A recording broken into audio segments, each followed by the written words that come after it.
Mama Dangote anaendelea kumfanyisha mazoezi bibie Zuchu na kumfanya awe imara zaidi, na tumeweza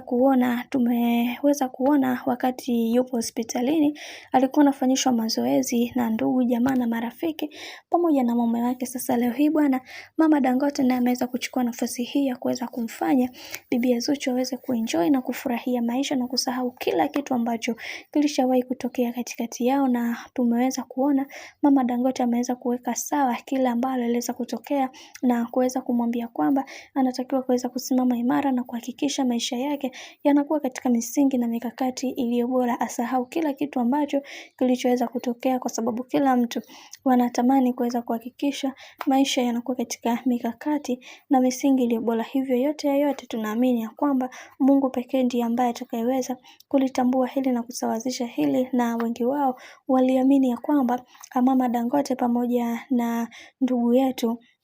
ambaye ni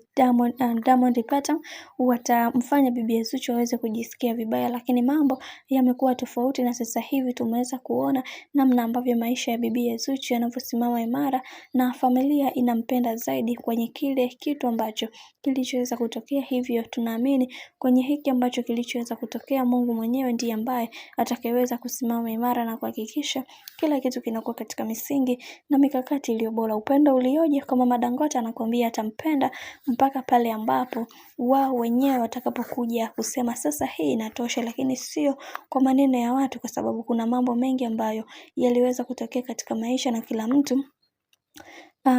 mtu anatamani kuweza kuhakikisha maisha yake yanakuwa katika misingi na mikakati iliyo bora zaidi. Bwana, mambo ni mengi sana juu ya hiki ambacho kinachotokea sasa hivi. Mimi naomba nikusihi kitu kimoja, kama ndo mara kwa kwanza, basi usisahau kusubscribe, kulike, kushare pamoja na kucomment.